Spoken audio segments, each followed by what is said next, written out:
কিন্তু সেই প্রকৃতির প্রকৃত তত্ত্বকে আমরা উপলব্ধি করতে পারছি। তাই তিনি বলছেন, কোথা থেকে এসেছো একবার জানবে না? কোথা থেকে এলে তুমি এই পৃথিবীর বুকে? কোথা থেকে এসেছো? আমরা এসেছি এই মহাশূন্যের দরবার থেকে পৃথিবীর দরবার। কিভাবে এলাম? এলাম তো মাতৃগর্ভতে এই পৃথিবীর বুকে। কিন্তু মাতৃগর্ভে আসার আগেও তো ছিলাম বন্ধু, ওর অবস্থায় ছিলাম। মাতৃগর্ভে আসার আগে ছিলাম পিতামাতার বীর্যে। পিতামাতার বীর্যে আসার আগেও ছিলাম কোথায়? পিতামাতার রক্ত। পিতামাতার রক্ত কি করে তৈরি হয়েছিল? এই উদ্ভিদ জগতের খাদ্যবস্তু দিয়ে। আর এই উদ্ভিদ জগৎটাকে কে ধরে রেখেছেন? ধরে রেখেছেন এই আলো, জল, বাতাস, মাটি, মহাশূন্য। তো এই মহাশূন্যের মুখ থেকে আলো, জল, বাতাস, মাটি হয়ে উদ্ভিদ জগতের খাদ্যবস্তু হয়ে পিতামাতার রক্ত হয়ে পিতামাতার বীর্য হয়ে পৃথিবীর জন্যই বলেছি মা। কেউ বলনি কিন্তু আল্লাহ আকবার, কেউ বলনি আমরা হরি হরি। এই যে পৃথিবীতে আমাদের দেখছেন আমরা যে এসেছি পৃথিবীর বুকে, এই যে দেহটা দেখছেন সব বিশ্ব প্রকৃতির নাম। এই পৃথিবীতে আপনি যদি মনে করেন যে আমি 200 বছর থাকবো, না বন্ধু, এই বিশ্ব প্রকৃতির নিয়ম নীতি অনুসারে আসতে হয়েছে, তার নিয়মে ফেরত যেতে হবে। কিন্তু কোথায় যাচ্ছেন?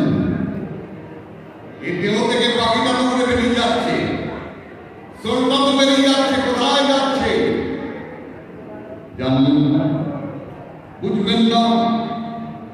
এই 60-70-80 বছরের মায়ায় আমরা নিজেদেরকে হারিয়ে ফেলেছি। তাই ঠাকুর শ্রী বালক ব্রহ্মচারী মহারাজ বলছেন, তোমরা সূর্যের ওপর যত প্রকৃতি মায়ের গর্ভজাত সন্তান। আমি এই সন্তান সৃষ্টি করেছি। তলকথাটি এখানে ব্যবহার করা হয়েছে বহু বছর। তাই আমাদের পরিচয়, আমরা এই সূর্যের ওপর যত প্রকৃতি মায়ের গর্ভজাত সন্তান। সন্তান দল ততক্ষণ রাজনীতির দল নয়, সন্তান দল ততক্ষণ ধর্মীয় প্রতিক্রিয়া নয়, সন্তান দল জনজাগরণের কি কলঙ্ক জন্তু জানোয়ার গাছপালা সকল সন্তানকে নিয়ে সন্তান দলের সংগঠন। অবাক হচ্ছে না বন্ধু? সবে বিশ্ব প্রকৃতির নাম। একটু ভাববেন। তাই আমরা গানের ভাষায় বলি, আমরা সন্তান দল বেদে গানে গাই, প্রকৃতির তত্ত্ব নিয়ে আমরা দুই ভাই। আমরা সন্তান দল বেদে গানে গাই, প্রকৃতির তত্ত্ব নিয়ে আমরা দুই ভাই।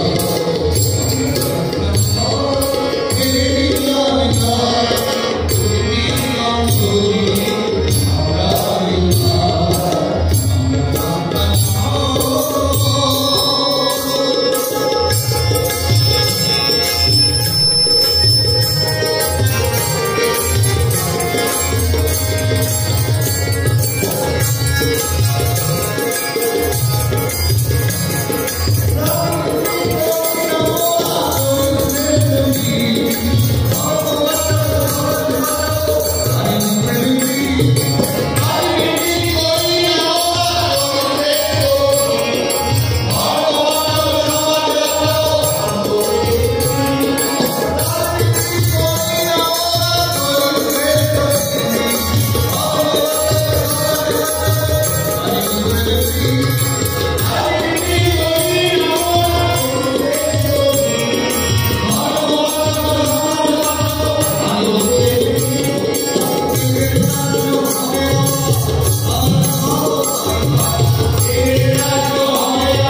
প্রকৃতির বার্তা নিয়ে আজ আপনাদের দরবারে।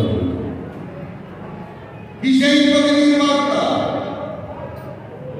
এই যে সূর্যকে দেখছেন, এই যে জল, আলো, বাতাস, মাটি, এই যে পঞ্চভূত, এই যে আলো, জল, বাতাস, মাটি আমাদের সেবা দিয়ে যাচ্ছেন, একবার ভাববেন না এই অনন্তকাল ধরে যে সূর্য সেবা দিয়ে যাচ্ছেন কেন?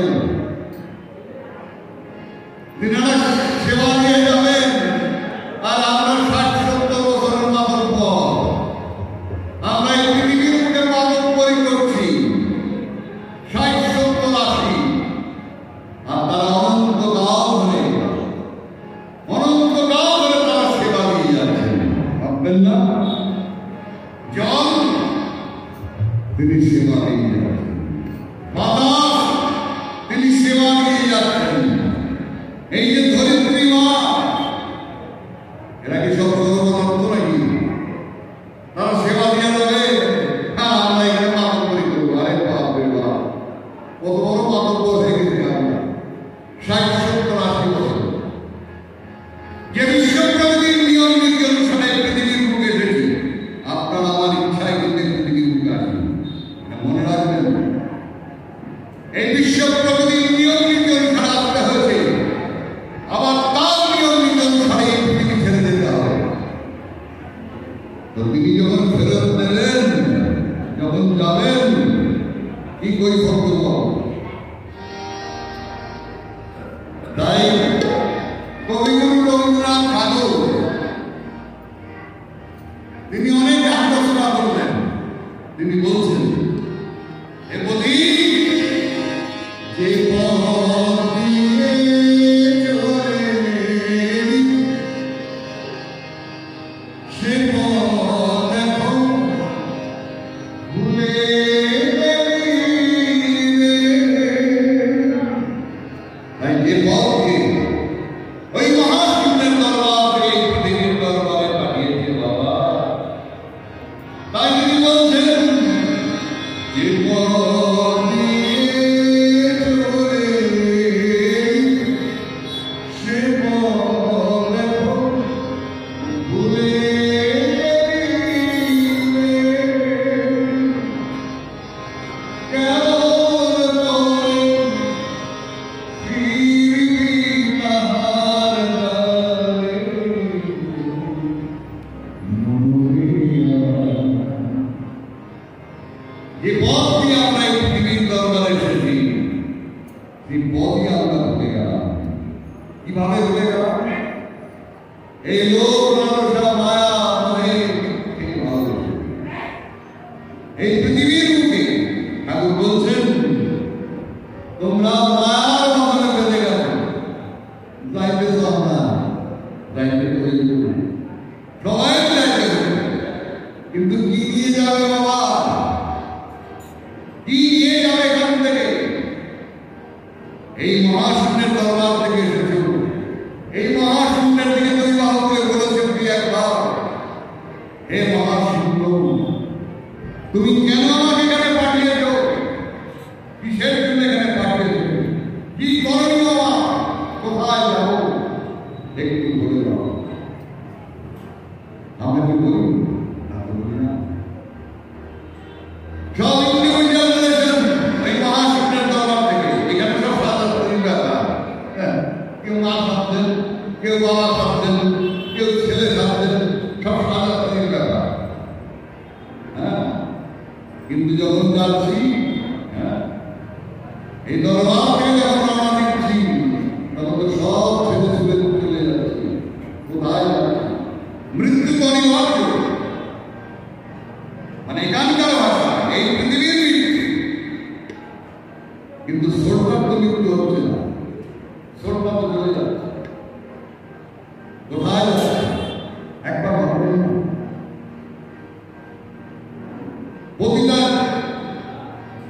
প্রতিটা ক্ষেত্রে ওই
এই যে আন্দোলন মাটি এরা যদি আমাদের নাম ধরে রাখতো আমরা বাঁচতে পারতাম।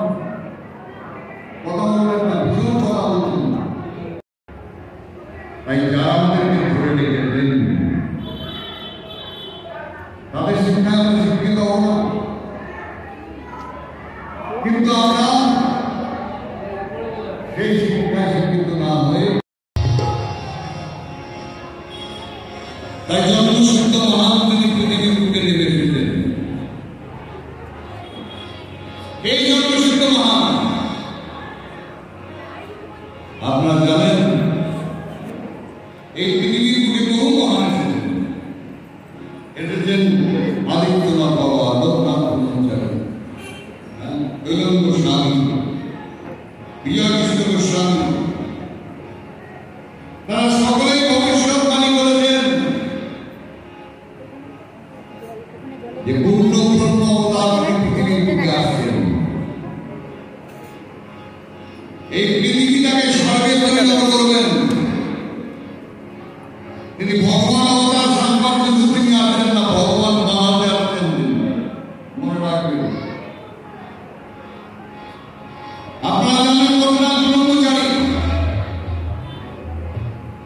লোকনাথ ব্রহ্মচারী যখন এই পৃথিবীর বুকে এসেছেন, এই অর্থমন্ত্র দিয়েছিলেন অশ্বিনী চেরাজিকে। এই অশ্বিনী চেরাজিকে অর্থমন্ত্র দিয়ে বলেছেন পূর্ণ ব্রহ্ম অবতার পৃথিবীর বুকে আসবেন, সেই তোমার অর্থমন্ত্র পূর্ণ করবে। আপনারা জানেন শ্রী ঠাকুরের মায়ের তখন জন্ম হয়নি, তাই লোকনাথ ব্রহ্মচারী অর্থমন্ত্র নিয়ে অশ্বিনী চেরাজি সাধনায় মগ্ন। 86 বছরের বৃদ্ধ, তিনি ভাবতেন আমার বোধহয় পূর্ণ প্রবেশন টাকা হবে না। তাই তিনি বেনারস গেলেন, গিয়ে বেলুন স্বামীর সাথে দেখা করলেন, গিয়ে বললেন তুমি আমাকে দীক্ষা দিয়ে দাও, তুমি অর্থমন্ত্র পূর্ণ করে দাও। বেলুন স্বামী বললেন যা বলা ঘরে যা তাই নদীর পাড়ে সন্ধ্যায় মগ্ন ঠাকুর ব্রহ্মদেব মুন্সিগঞ্জে পূর্ববঙ্গে মুন্সিগঞ্জে ঠাকুর বললেন নৌকোটা পানি ফেলা। ঠাকুর তখন 6-7 বছর বয়স। ঠাকুর বললেন দেখা কখন একটা কুপি চলতেছে, দেখা বলে অশ্বিনী মহিলা শুনে ডাকবে।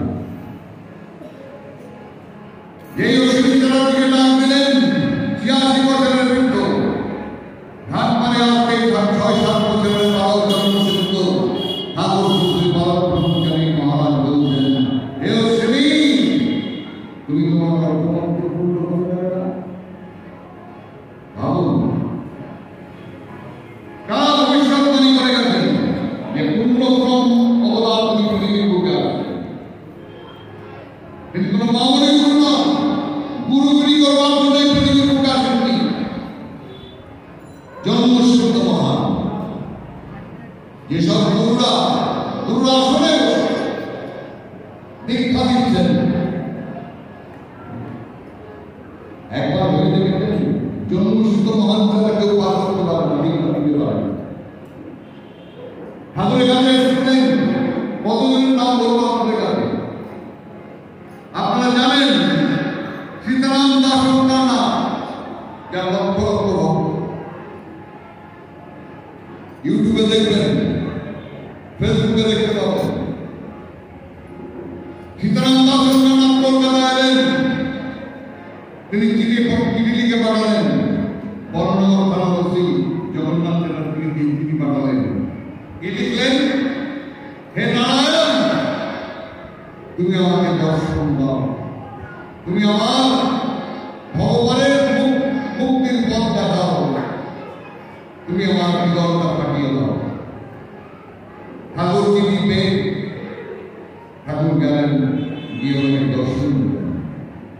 দেখেই ঠাকুর বললেন কি করছো তুমি বিদায় করে বেড়াইছো। হ্যাঁ, তিনি প্রণাম জানালেন, হে নারায়ণ। নারায়ণ নারায়ণ চিন্তা আরম্ভ করলেন, হে নারায়ণ তুমি আমাকে মুক্তি দাও, হৃদয়টা পাঠিয়ে দাও। দেখবেন ঠাকুরের ফটোয়া তিনি আগুনকে আপনি অর্ডার টেনে দিলেন মেন্টাসে গেলেন 16 দিনের মাথা তিনি দেহ চলে গেলেন। আপনারা জানেন তারাপীঠের শব্দ কথা নৌকা থেকে সুন্দর বাড়িতে 1982 সালে ঠাকুর কাছে যান। ঠাকুরের করে বাবাকে বলছেন মা, ঠাকুর বলছেন মা মা তুমি আমার ভিক্ষা দাও, তুমি আমার সংসারে পার করে দিও। হ্যাঁ এই রাজ পূর্ববঙ্গে রাম ঠাকুর ছিলেন। রাম ঠাকুর ঠাকুরকে অত্যন্ত ভালোবাসতেন। তিনি আমার একার মৃত্যু সত্ত্বেও সাহিত্য তার ভক্তরা তখন ঠাকুর বাল্য বয়স ঠাকুরের কাছে নিয়ে গেলেন। ঠাকুর এমন চিকিৎসা করলেন তার অর্থ আমার কোনদিন আমার হয় নাই। ঠাকুরকে খুব ভালোবাসতেন না। কতদিনের কথা আপনাদেরকে বলতে হবে। এই যে অশ্বিনী চ্যানার্জি বিরাট আত্মকর্মের লোক ছিলেন, মানুষ ছিলেন। এই অশ্বিনী চ্যানার্জিকে পাঠ দিয়েছিলেন। এই বিবেকানন্দের নাম শুনছেন। এই বিবেকানন্দ পর্যন্ত অশ্বিনী চ্যানার্জির কাছে আধ্যাত্মিকতার পাঠ দিলেন। এই বিবেকানন্দ জানতেন যে পূর্ণ ব্রহ্ম অবতার তিনি এই পৃথিবীর দিকে আসছেন। তাই বন্ধু তিনি ভগবান অবতার সর্বাত্মক এই পৃথিবীর দিকে আসেন।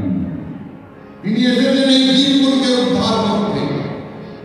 তিনি প্রতীককে জানান দিচ্ছেন হে প্রতীক এই 60-70-80 বছরের খেলায় নিজেকে ফেলে দাও, বুঝে দাও। তোমরা এখানে হ্যাপি বার্থডে করো, হ্যাঁ এখানে 60-70 বছর মাত্র পাইটা এখানে সবাইকে পাইটা হ্যাপি বার্থডে টু আর সব বড় কবে হইবে সৃষ্টির ধারা অনুযায়ী কবে আমাদের জন্ম হয়েছে উনি তাই আর কবেই না কিন্তু এই যে ধরুন টাকা গেলে যে বিষয় বলো এখানে আপনার ডাক্তারটাকে নিয়ে আসলেন। ডাক্তার বাবু স্টেথোস্কোপ দিয়ে আমার নার্সিংটা ধরে করে কিন্তু নাই চলে গেছে। তো কে সেটা আমাদের বলুন, কে চলে যাচ্ছে, কোথায় যাচ্ছে জানো না বন্ধু? কি নিয়ে যাচ্ছি এই 60-70-80 বছরে? কি পাবে ওরা? হ্যাঁ তাই ঠাকুর ভালো করে মহারাজ এই প্রতীক তুমি নিজেকে জানো, নিজেকে বোঝো।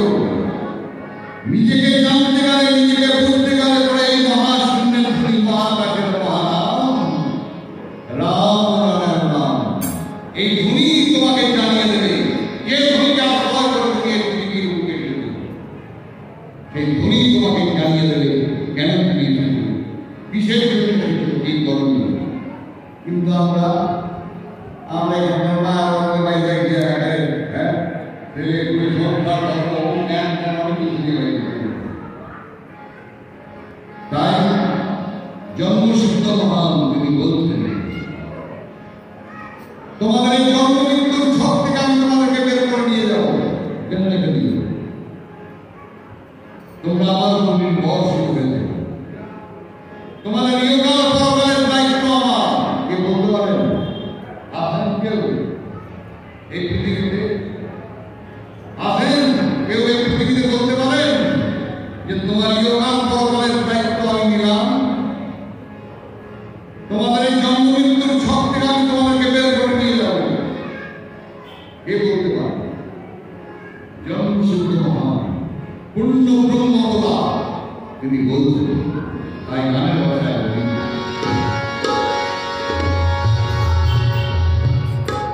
গুরু বিনা গোবিনা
আর আমাদের এখানকার কালিকা প্রসাদ একজন গায়ক একটা ঢাকা ক্যানিতে করছেন এই অভিনয়ের ব্যবসা আমার কাছে 6 ফুটের 6টা কালিকা পরিচালনা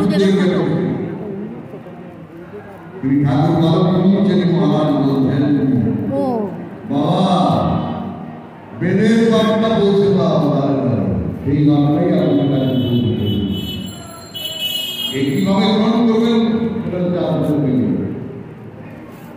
মহাবাসের মহাজ্ঞানী হচ্ছে বিবেকী হচ্ছে গুরু তাই বিবেকটা কিন্তু মন্ত্র তাই বিবেককে পরিধান করে জিজ্ঞাসা করুন আমার কি করণীয়, কেন আমি এই পৃথিবীর বুকে এসেছি, কোথায় আমি যাব, কেন এই সৃষ্টি একবার জানুন শুধু।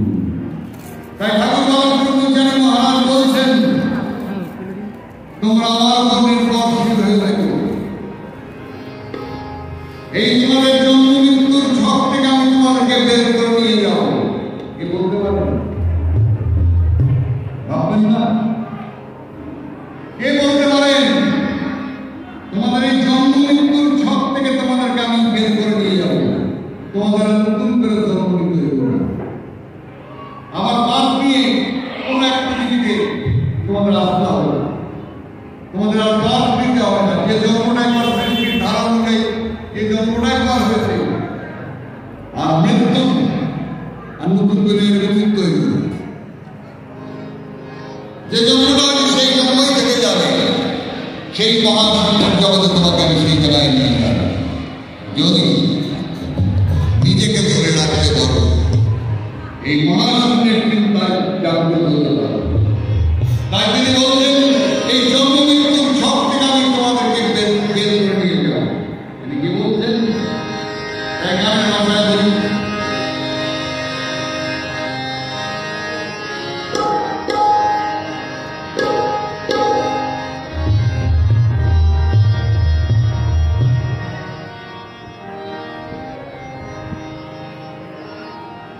চলো ভাই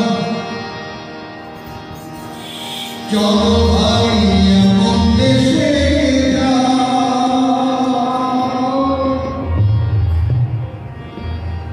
এই যে দেখছেন এই মহাশূন্যের মুখে একটা পৃথিবী,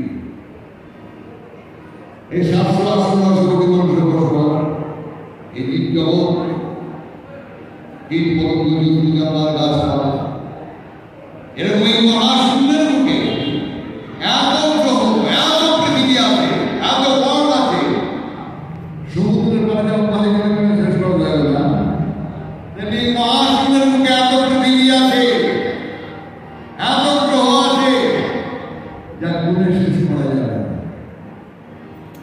তাই চলো ভাই এমন দেশে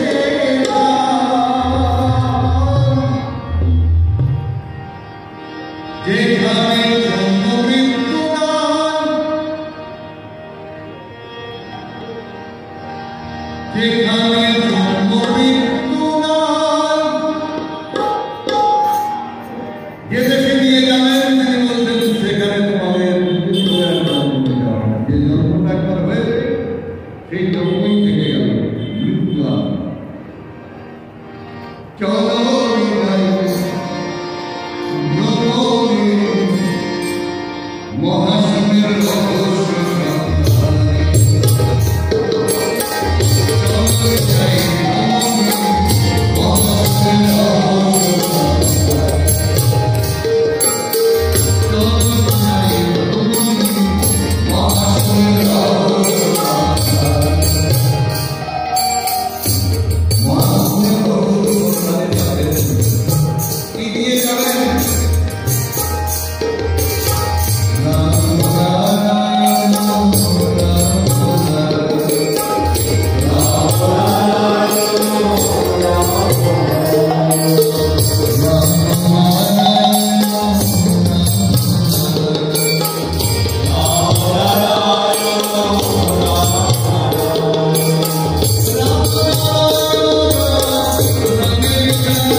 যতদিন সম্প্রদায় থাকে ততদিন সাম্প্রদায়িকতা থেকে যাবে।